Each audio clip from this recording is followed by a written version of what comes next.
a respected police officer, a newlywed husband, a father to an infant daughter. But at midnight, he logged into a secret world under the username Girl Meat Hunter, and the person who discovered it all was his wife, a woman who also appeared on his list of targets. So the question remains, was this a crime of the mind or a real plan that was stopped just in time? Content warning. This story contains elements of violence and disturbing content described through testimony and digital communications. Viewer discretion is advised. If you want to follow this shocking case and discover more terrifying true crime stories, subscribe to our channel and hit the notification bell so you never miss an update on cases that shake the boundaries between fantasy and reality. The night streets of New York City pulse with the rhythm of patrol cars and the glow of computer screens in darkened apartments. Behind one of those screens in the early hours when most families sleep, a different kind of hunt was taking place. This is the story of Gilberto Valle, a case that would force America to confront an uncomfortable question: when does a twisted thought become a crime? Gilberto Valle, known as Gil to his colleagues at the New York Police Department, seemed to embody the American success story.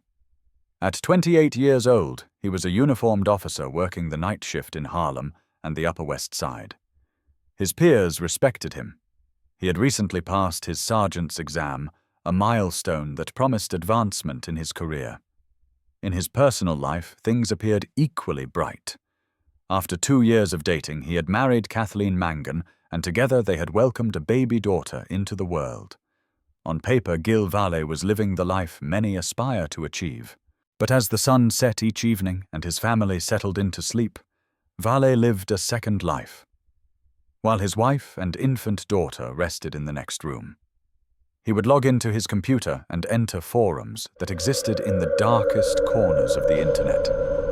This double existence, this split between day and night, between the officer in uniform and the anonymous user online, would eventually unravel in a way that shocked the nation. Valle's journey into this hidden world began by his own account, innocuously enough. Like many internet users, he started with mainstream adult content websites. Click by click, link by link, he found himself venturing deeper into increasingly extreme content. Eventually, he discovered darkfetishnet.com, a private members-only site hosted in Russia, where users were encouraged to discuss their most extreme fantasies. The more unusual the content, the more it was welcomed. Here, Valle found a community where the darkest corners of human imagination were not only tolerated but actively encouraged. His routine became predictable and disturbing. After completing his night shift as a police officer, typically between midnight and dawn, Valle would sit at his computer while his family slept. The proximity of his secret life to his family life created a chilling juxtaposition.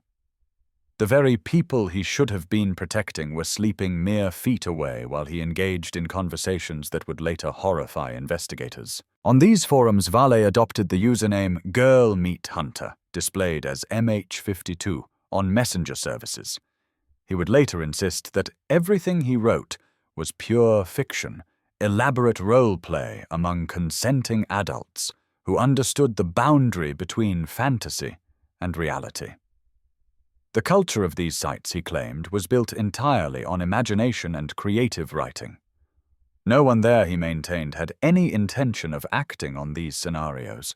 But what transformed Valle's case from a disturbing discovery into a federal investigation was not the existence of his online activity. It was who appeared in his fantasies. The women he discussed were not strangers or fictional characters. They were real people from his actual life. And the evidence suggested he had used his position as a police officer to gather information about them. On the forums, there were sections where users would post photographs of women and invite others to describe what they would do to them. Valle uploaded hundreds of images. The problem investigators would later discover was that these photographs had been copied and pasted directly from Facebook.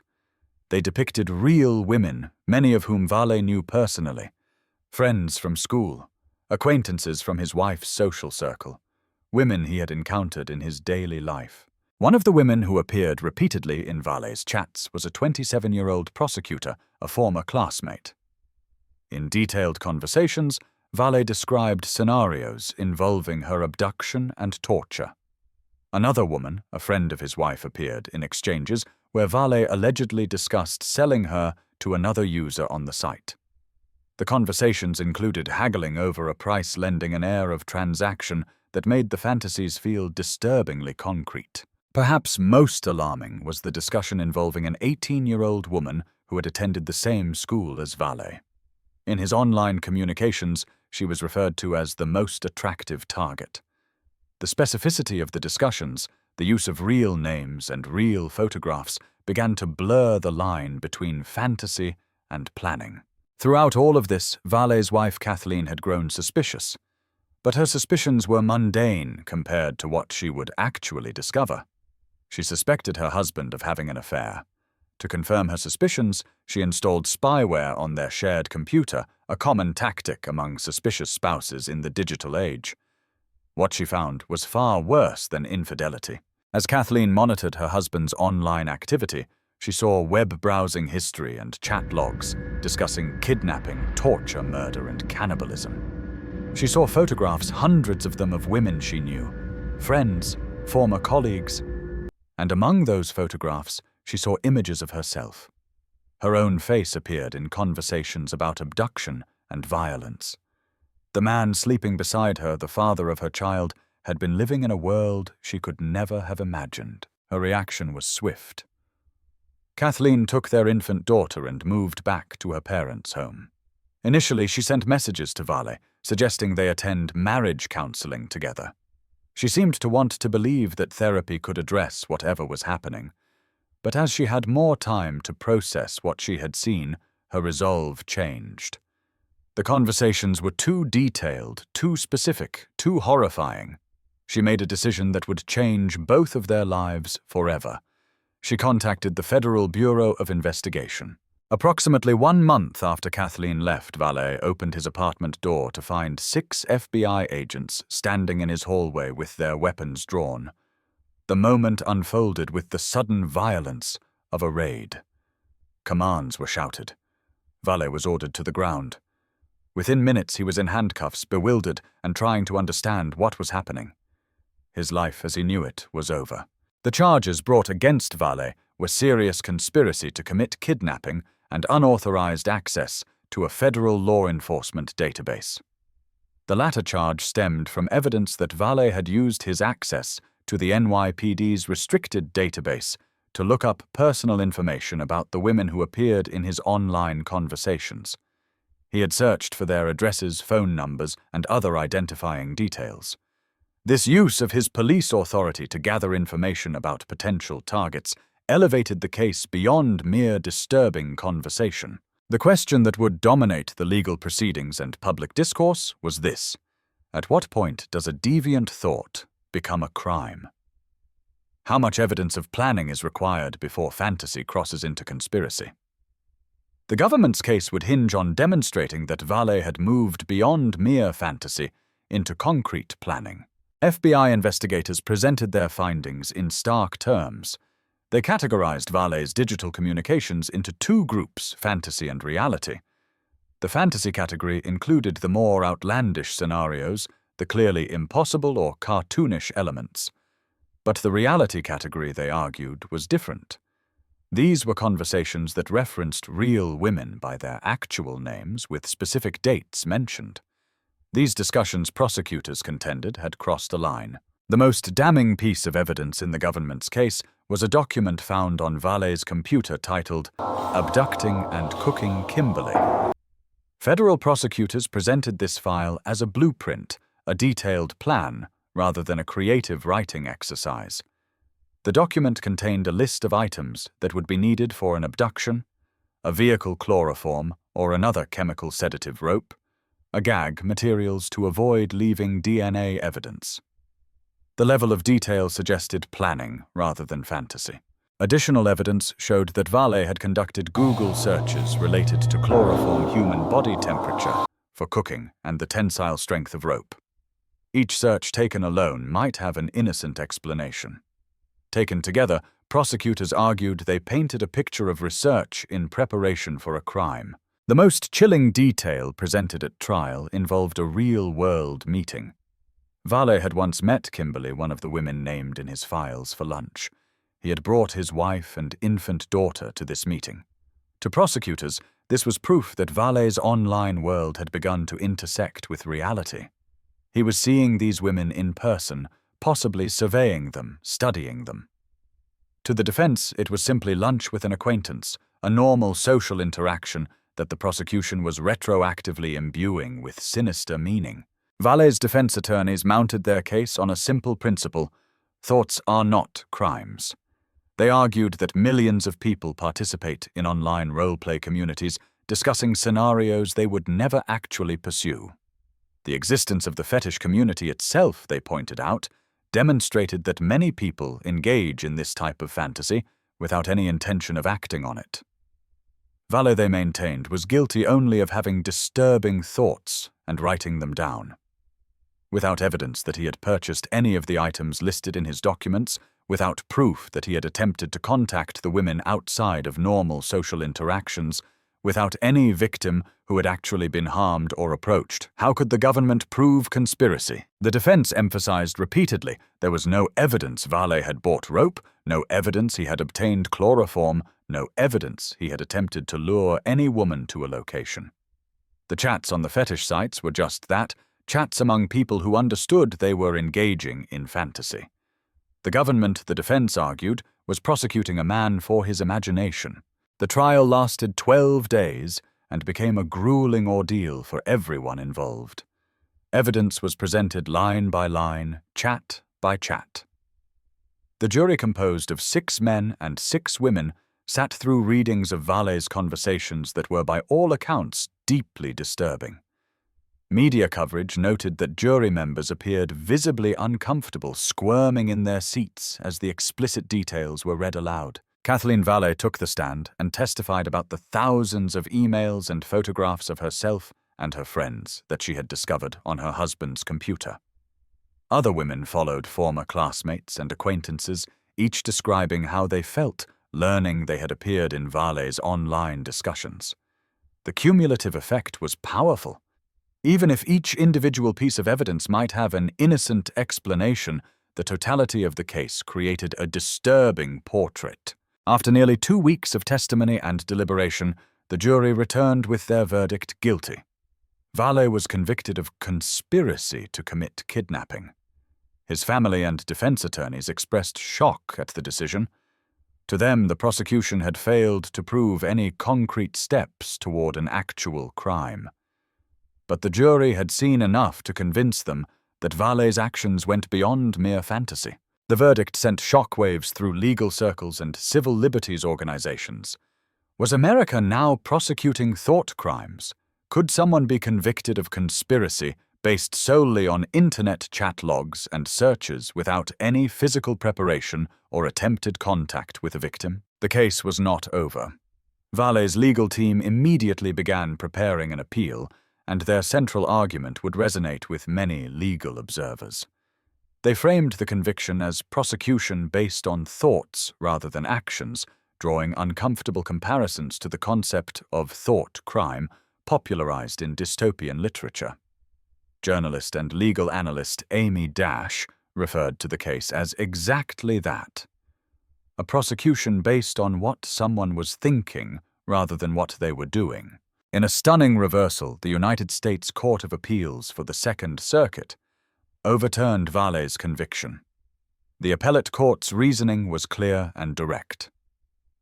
No one was kidnapped, there was no attempted kidnapping, and there were no concrete steps taken toward kidnapping anyone. The court found that the evidence presented at trial, while deeply disturbing, did not meet the legal threshold for conspiracy.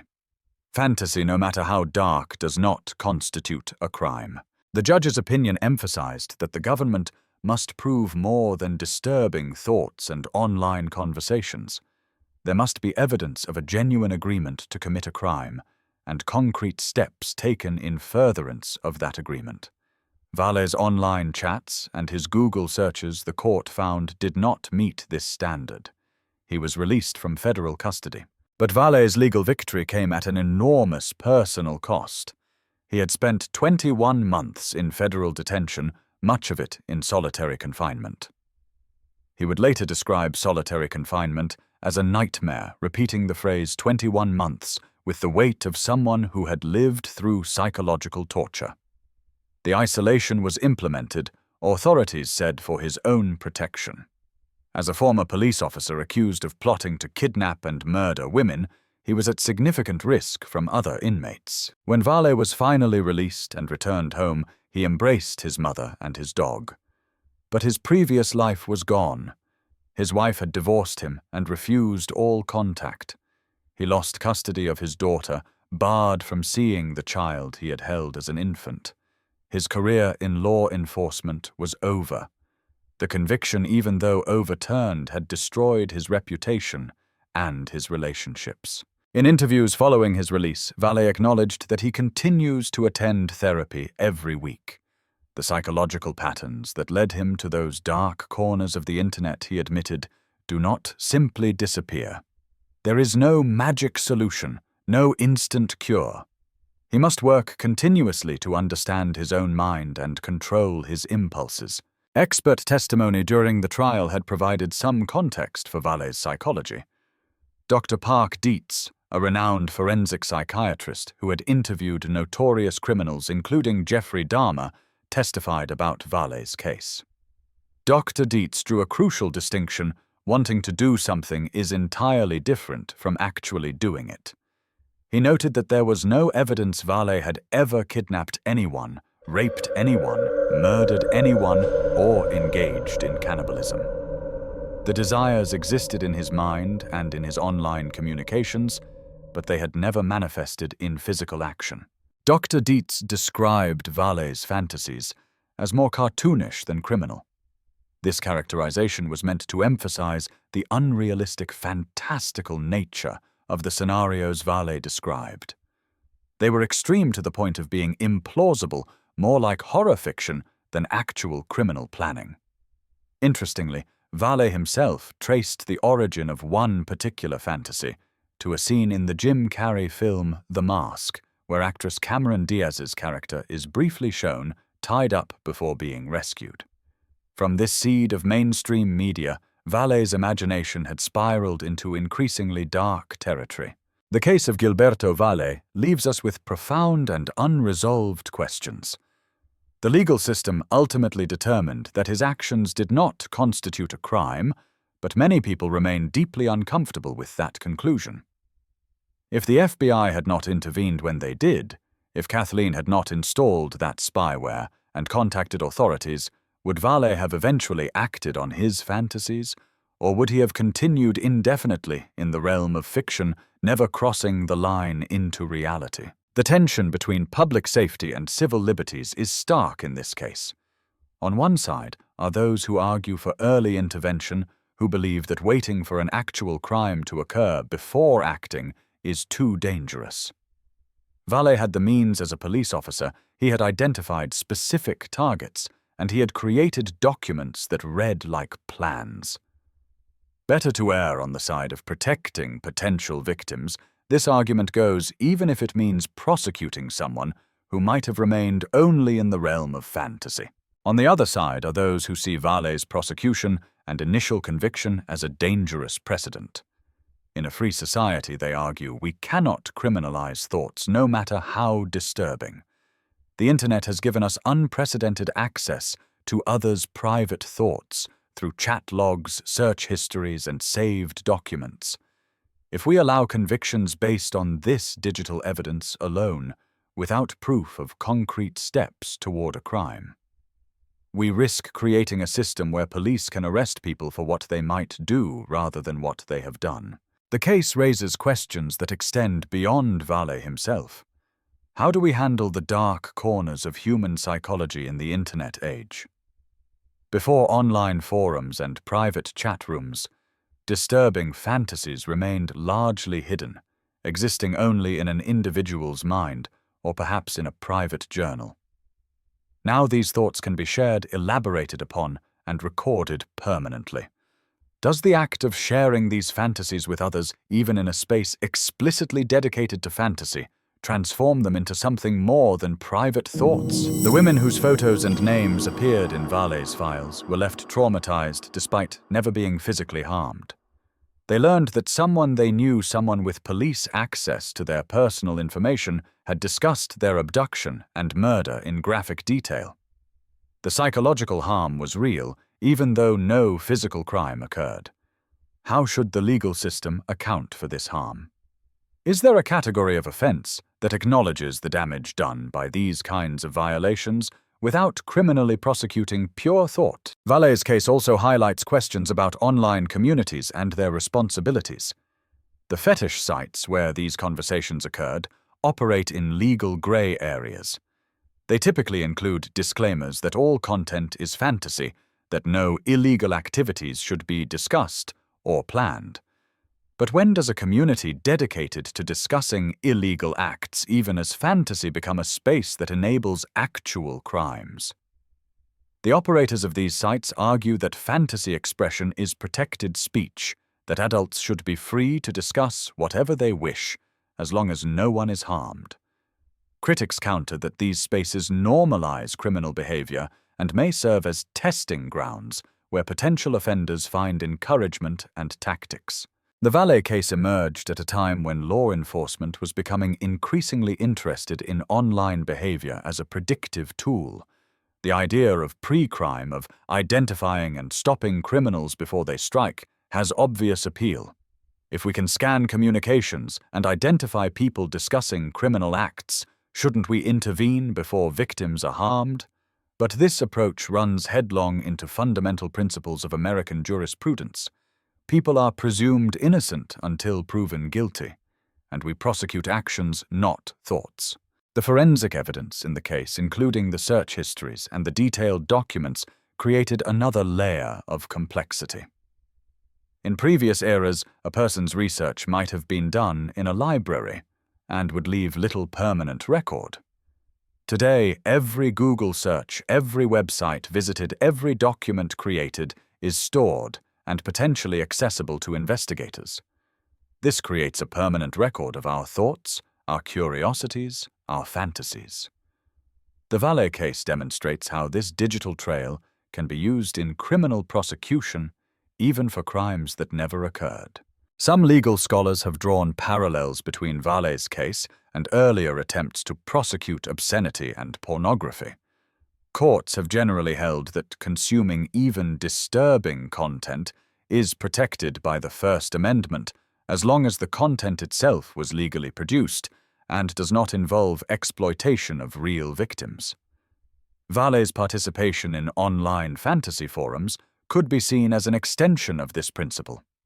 But the government argued that by involving real identifiable women without their consent, Valle had crossed a line. He was not consuming fiction about anonymous characters. He was creating detailed scenarios about actual people and sharing their photographs without permission. The role of Kathleen Valle in the case also raises interesting questions. By installing spyware on their shared computer, she violated private privacy norms and possibly laws, though she was never charged. Many private privacy advocates worry about the precedent this sets. Should spouses be encouraged to monitor each other's digital lives? Does the discovery of disturbing content justify the initial invasion of privacy? These questions become even more complex when we consider that Kathleen's actions may have prevented an actual crime or may have simply exposed disturbing but harmless fantasies. Valle himself has given few interviews since his release, and he remains a controversial figure. Some see him as a victim of government overreach, a man whose life was destroyed for his thoughts.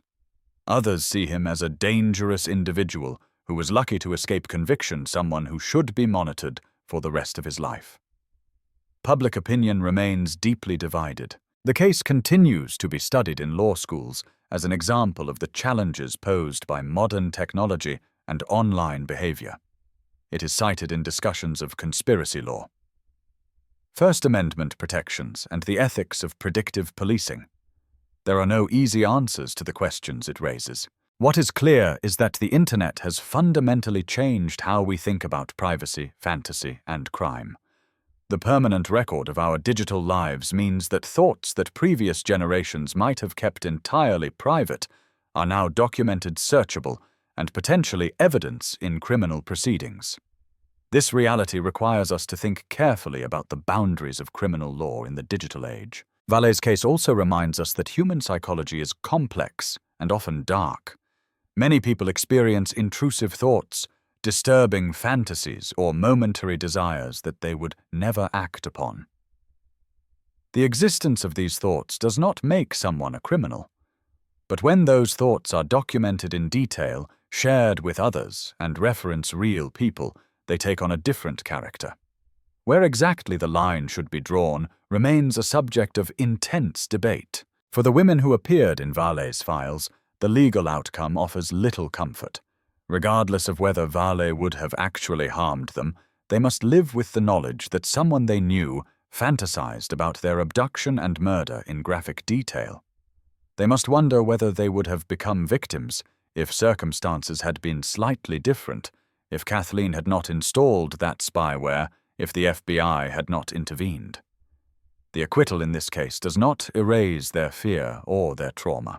This case stands as a stark reminder of the delicate balance between protecting individual freedom and ensuring public safety. It challenges us to consider where we draw the line in a society that values both civil liberties and the prevention of crime. As technology continues to evolve and our digital footprints become ever more detailed, these questions will only become more pressing. The legal system reached a conclusion in Valle's case, but the moral and philosophical questions it raises remain open. Where does fantasy end and planning begin? How much evidence of intent is required before intervention is justified? Can we truly separate thought from action in an age where thoughts are documented and shared? Different people looking at the same set of facts will reach different conclusions based on their values and their assessment of risk. What the Valle case teaches us ultimately is that justice in the modern age requires constant balancing of competing interests. We must protect potential victims without criminalizing thought. We must use new technologies in law enforcement without creating a surveillance state. We must acknowledge the darkness that exists in human psychology without abandoning the principle that people are innocent until proven guilty. These are not easy balances to strike, and reasonable people will disagree about where the lines should be drawn. The Valle case serves as a sobering reminder that in our system of justice, we must remain vigilant in protecting both civil liberties and public safety. The true test of a free society lies not in how we handle clear-cut cases, but in how we navigate the gray areas where competing principles collide. What's your perspective on this case? Should the justice system intervene based on disturbing online behavior, even without concrete criminal action? Or must we protect the principle that thoughts alone cannot be criminalized? Share your views in the comments and subscribe to our channel for more deep dives into true crime cases that challenge our understanding of justice psychology and the law.